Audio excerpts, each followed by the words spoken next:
Terima kasih Anda kembali di Nusantara Petang. Pemirsa, pemerintah memutuskan untuk memperbolehkan masyarakat untuk mudik pada Lebaran 2021.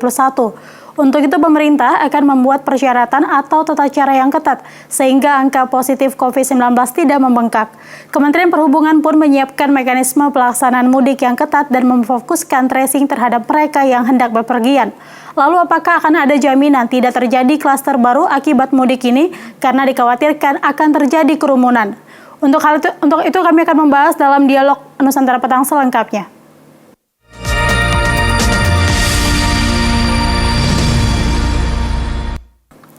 Sudah bergabung bersama kita di studio saat ini melalui sambungan Zoom, epidemiolog Mas Feby Dwi Rahmadi. Selamat petang Mas Feby, waktu Indonesia. Selamat sore Indonesia, Mbak Lydia. Selamat malam dari Brisbane. Oke, baik. Apa kabar Mas? Terima kasih sudah bergabung bersama kita di dialog Nusantara Petang. Terima kasih. Baik Mas Feby, ini pemerintah Indonesia memutuskan untuk tidak melarang mudik Lebaran tahun ini meskipun pandemi masih berjalan dan belum mereda. Apa tanggapan Anda Mas Feby? Ya, sebenarnya sekarang kalau kita bisa memahami ya prinsip bagaimana penyakit ini bisa menular. Kalau dalam istilah yang namanya segitiga epidemiologi itu, yang pertama adalah diperlukan adanya hostnya di sini adalah manusia. Yang kedua adalah lingkungan atau environment, dari sini adalah kita bicara adanya kerumunan dan seterusnya. Dan yang ketiga adalah adanya agent ini adalah adanya patogen. Nah, kalau kita bicara patogen di sini adalah adanya virus SARS-CoV-2 ini dan sampai saat ini virus ini masih ada.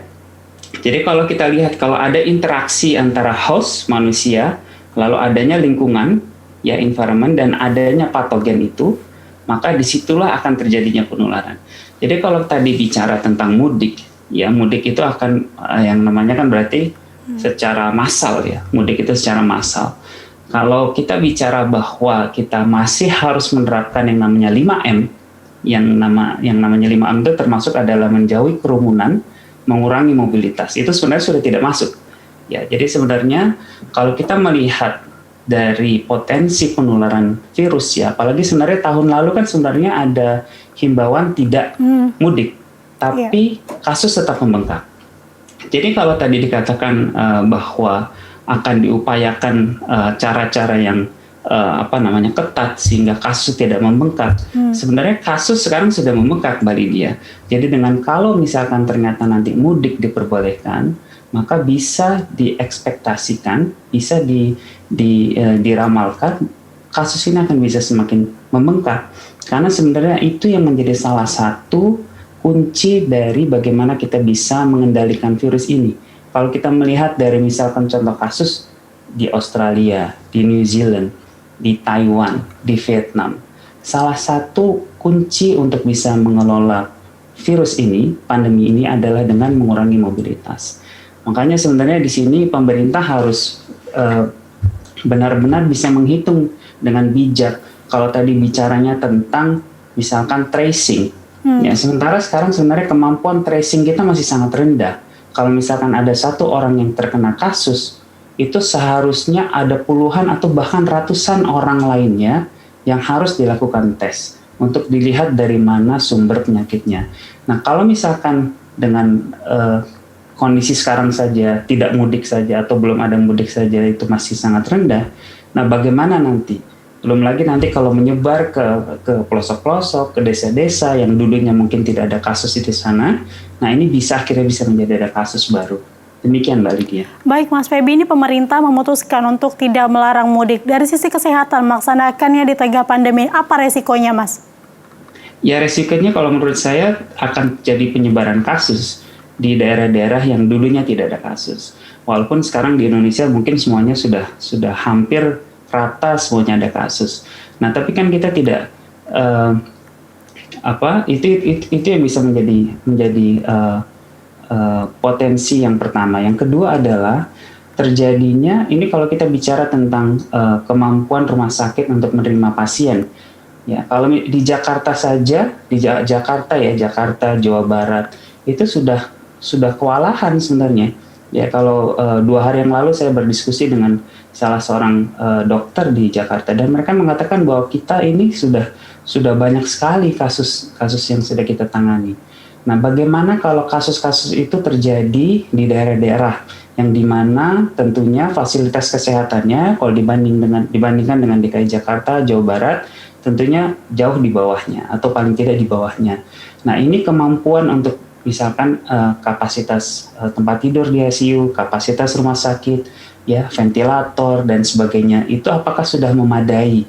Kalau misalkan terjadi ada orang yang dia bergejala dan cukup parah, misalkan seperti itu, nah bagaimana proses penanganannya?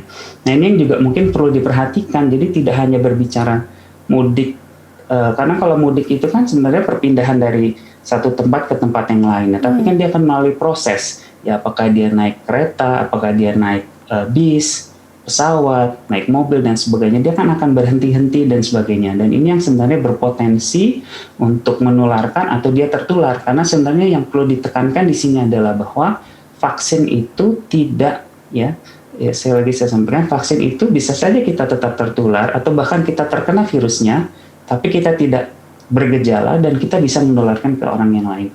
Demikian Mbak Lydia. Ini artinya apakah dengan sudah dijalankannya vaksin ditambah sudah semakin banyaknya alat deteksi COVID, maka kekhawatiran akan adanya lonjakan kasus COVID-19 ini menjadi tidak perlu seperti itu, Mas? Seperti apa penjelasannya? Ya, sebenarnya kalau vaksin ya, vaksin itu kan sebenarnya kan ketika orang divaksin lalu dites itu tidak mungkin positif ya, artinya dia tidak, karena dia tidak menggunakan virus hidup. Cuman yang perlu ditekankan di sini adalah bahwa ketika orang yang sudah divaksin, bisa saja dia tetap virus itu masuk ke dalam tubuhnya, tapi dia kemampuan tubuhnya untuk mengendalikan agar virus itu tidak bergejala mungkin baik, gitu. Artinya imunitas itu bisa mengalahkan virus itu, tapi bisa saja dia akan menjadi media penular ke orang lain yang belum divaksin, atau ternyata vaksinnya di orang tersebut tidak terlalu berkembang imunitasnya dengan baik. Nah sebenarnya kalau tadi dikatakan bahwa alat deteksi bisa meningkatkan kasus, sebenarnya tidak demikian. Jadi yang pasti bahwa karena kan 3T dan I ya, treating, tracing, testing itu sangat penting. Testing dan tracing ini sangat penting. Jadi makanya sebenarnya kalau bisa saya sampaikan di sini bahwa kalau misalkan testing itu masih berbayar, ya kalau saya kan memang melihat kalau di pemerintah mungkin tidak berbayar, tapi sangat panjang dan prosesnya dan ribet dan seterusnya. Mungkin ini yang mungkin harus diperbaiki. Jadi testing itu harusnya gratis. Jadi jangan ada misalkan rumah sakit yang mengatakan kalau mau testing 1 hari bayar 1 juta, bayar 300, bayar 500 ribu. Nah sehingga akhirnya masyarakat itu belum lagi dia takut kalau dia positif, tapi dia juga takut ngeluarin uang. Gitu. Jadi akhirnya dia enggan untuk testing, sehingga akhirnya dia bisa menjadi penular bagi orang yang lain. Sehingga ini yang harusnya sebenarnya bisa buktikan negara itu bisa mengontrol ya yang namanya testing itu. Vaksin sudah gratis, oke, bagus. Tapi kalau bisa testing itu kalau di negara lain itu juga bisa digratiskan, sehingga akhirnya masyarakat bisa dengan inisiatif dia mengatakan oke, saya cobakan testing. Dia nggak perlu bayar apapun, dan sudah jelas kalau misalkan ada dia sakit, dia bisa mendapatkan perawatan yang baik. Demikian Mbak Lydia. Baik Mas Feby, tadi disampaikan mengenai testing, pengadaan testing secara gratis. Ini artinya daripada memberikan izin untuk melaksanakan mudik 2021, pemerintah lebih baik memberikan layanan testing gratis, seperti itu Mas?